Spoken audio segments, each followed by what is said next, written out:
Theme தனன திறனா.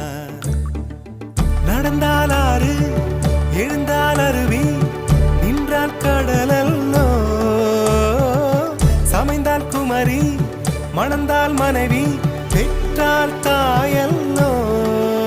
சிறு நதிகளே நதியிடும் கரைகளே கரை தொடும் நுரைகளே நுரைகளில் இவள் முகமே. சிறு நதிகள்